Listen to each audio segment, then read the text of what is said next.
किसान साथियों राम राम। आशा करता हूँ आप सब ठीक ठाक हो। साथियों आज हम चर्चा करेंगे सरसों के भाव और प्रोडक्शन पर।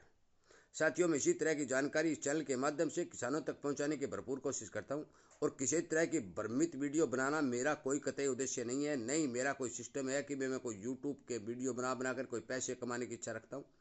मेरा एक ही मकसद है कि किसानों को जागरूक किया जाए, किसानों को जो बाजार में होने वाली हलचलों के बारे में बताया जाए। और आपसे विनय निवेदन है भी आप भी यदि कमेंट करके आपकी जानकारी किसानों तक पहुंचाने की कोशिश करेंगे तो आपका बहुत बहुत धन्यवाद किया जाएगा, क्योंकि आपके पास जो जानकारी है वो अन्य किसानों तक भी पहुंचनी जरूरी है। इसी तरह का जानकारी का आदान प्रदान मिलता रहे और हर किसान तक पहुंचता रहे, इसीलिए मैं आपसे विनय निवेदन करता हूं कि आप इस चैनल के साथ जुड़ें और अपने दोस्तों तक शेयर जरूर करें ताकि उन्हें भी हमारी सभी मित्रों की बातों का पता चल सके। साथियों कोई किसान वीडियो के माध्यम से अपनी बात पहुंचाता है तो कोई कमेंट के माध्यम से भी अपनी बात पहुंचा सकता है हर किसान तक।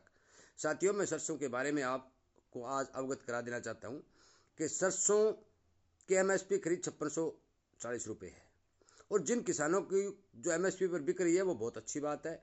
उन्हें एमएसपी पर मौके पर जिसको जरूरत है वो बेच सकता है। परंतु बहुत से किसान भाई 4900, 5000, 5100, 5200, 4800 रुपये में सरसों जो है बेच रहे हैं। मुझे लगता है यदि किसी किसान भाई की बहुत ही बड़ी मजबूरी है तो वो बेच सकता है, परंतु चुनाव के बाद सरसों के अंदर अच्छी खबर आने की संभावना बन रही है। इसका सबसे बड़ा कारण यह है कि विदेशों के अंदर जो तेल आयात हो रहा था वो आयातित तेल की मात्रा जो है लगभग पिछले महीने से 29-30% तक कम हो गई है और वहाँ के जितनी भी एजेंसी हैं उन एजेंसियों ने अपने हाथ टाइट कर लिए। साथियों ये सबसे बड़ा कारण है। यदि तेलों के ऊपर चुनाव के बाद, क्यों चुनाव तक सरकार ड्यूटी नहीं बढ़ाएगी, 0.5 ड्यूटी पर आ रहे हैं और इतनी कम ड्यूटी होने के बाद भी अब मौके के ऊपर तेल का आयात घट रहा है लगभग 30% तक, क्योंकि बाहर से तेल नहीं आ रहे, वो नहीं दे रहे। तो आप मान के चलो कि उन सब देशों के पास तेल की कमी है, क्योंकि यदि उनके पास तेल का भंडार काफ़ी मात्रा में होता तो वो भारत के अंदर धुआंधू सेल कर देते हैं, क्योंकि उन्हें भी इस बात का पता है कि चुनाव के बाद यदि सरकारी ड्यूटी बढ़ा देती हैं तो आपका तेल कम जाएगा। साथियों इस बात से ये अंदाज़ा लगाया जा रहा है कि सरसों के तेल में गुंजाइश आ सकती है।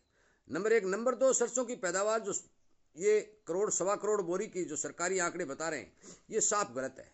साथियों मैंने लगभग 300 किलोमीटर तक किसानों के साथ फ़ोन पर बात की है और उन्हें यह पूछा है कि आपके एरिया में झाड़ कितना निकल रहा है। साथियों मैं आपको बता देना चाहता हूं कि पिछले साल से आधा झाड़ जो है सरसों का निकल रहा है। जिस किसान के 200 मन सरसों होनी थी अब की बार वो 120 और 130 मन में रह रही है। साथियों सरसों की बेहद कमी आने की संभावना बन रही है, क्योंकि 60-65 लाख बोरी उत्पादन आज से 8-7 साल पहले हुआ करता था, परंतु धीरे धीरे ये बढ़ता गया। अब की बार ये 80-85 लाख के लगभग सिमट जाना है। यदि इतना उत्पादन सिमट जाना है और सरकार बाहर के तेलों से पर ड्यूटी बढ़ा देती है तो फिर सरसों के अंदर आप मान के चलो तेजी बनेगी और आपको एमएसपी तो मिलना जरूर तय है, इसमें कोई संदेशा ही नहीं है। यदि आप 3 महीने रोक सकते हैं तो, यदि आप नहीं रोक सकते हैं तो मैं आपके साथ ज़बरदस्ती नहीं कर सकता, क्योंकि हर किसान को पैसे की ज़रूरत होती है और पैसे के बगैर घर भी नहीं चलता। इसलिए मैं आपसे भी निवेदन करता हूँ कि जो साधन संपन्न किसान है, सरकारी कागज जिसके कम है और वो अपनी सरसों कम भाव के ऊपर बेच रहा है, ऐसा साथियों मेरी समझ में आपको नहीं करना चाहिए, क्योंकि 2-3 महीने का समय जो है वो अब निकल जाएगा। चुनाव निकल जाएंगे, नई सरकार गठित होते ही आप मान के चलो सरकार को रेवेन्यू की जरूरत होती है और वो पैसा अब तो चुनावों के लिए देश में महंगाई नहीं बढ़े, सरकार वाह लूटने की कोशिश करी है और जिसके कारण तेलों पर से एक्सपोर्ट ड्यूटी घटा दी, दालों पर से तो बिल्कुल ही हटा दी, जिस कारण महंगाई को रोकने के लिए सरकार का ये जो कदम है ये किसानों के खिलाफ चला गया। परंतु यदि नई सरकार बनेगी तो वो 100% बाहर से जो एक्सपोर्ट तेल आ रही है उनके ऊपर ड्यूटी बढ़ाएगी और ड्यूटी बढ़ाएगी तो सरसों के अंदर तेजी की पूरी संभावना बनेगी, क्योंकि चाहे मलेशिया हो, जो भी देश तेल सेल करते हैं उन सभी देशों में तेल के भंडार है वो कम होते जा रहे हैं और जिनके कारण उन्होंने अपना हाथ टाइट किया है। ये पाइपलाइन मेरे अनुमान में, जिन आदमियों से मेरी बातें होती हैं उनके अनुमान में ये पाइपलाइन खाली है और यदि ये खाली साबित हो जाती है तो फिर सरसों के भाव बनने तय। साथियों, मैं आपको बता देना चाहता हूं कि मैं ये नहीं कहता 10,000 हो जाएगी 20,000 हो जाएगी, परंतु यदि आप 2-3 महीने रुकते हैं, आपके पास साधन है, आपके पास समय है, तो MSP पर जो सरसों बिक रही है वो भाव आपको आराम से मिल जाएगा। परंतु यदि आज आप बेच देंगे तो आपको 4800, 5,000, 5100 रुपये में सरसों सेल करनी पड़ेगी। मजबूरन बस जिस किसान को यदि सरसों बेचनी है तो वो बेच सकता है, परंतु यदि जिस किसान के पास थोड़ा समय है और चुनाव बाद वो आराम से बेच सकता है तो उसे MSP जरूर मिलेगी। ये मैं आपको भाई 100 तो नहीं कह सकता, परंतु 90% तक गारंटी दे सकता हूँ। इसलिए कृपया करके साथियों मेरी बात पर ध्यान दें।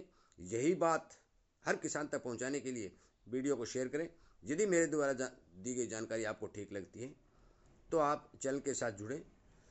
आपको इसी तरह के कितना प्रोडक्शन हो सकता है, कौन से देश में कितनी मांग है, कितना तेल भारत में आया हुआ है, इसी तरह की जानकारी जो है इस चैनल के ऊपर मिलती रहेंगी। साथियों, पिछले साल तेल का बहुत बड़ा स्टॉक जो बाहर से मंगवाकर सरकार ने देश में मौजूद किया रख दिया था, वो धीरे धीरे रिलीज हो रहा है, वो जा रहा है, खा रहे हैं लोग।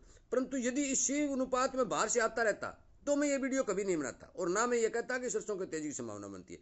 परंतु पिछले महीने जो तेल आ रहा था उसमें 30% तक की कटौती हो गई है। उन देशों ने अपने हाथ टाइट किए, तब मैं ये बात बता रहा हूँ कि यदि बाहर से तेल नहीं आएगा तो भारत के अंदर सरसों की इतनी पैदावार नहीं है जितनी की तेल की पूर्ति कर सके। साथियों, मेरा वीडियो सुनने के लिए और अपने ही चैनल के साथ जुड़ने और इसे प्यार देने के लिए आपका बहुत बहुत धन्यवाद।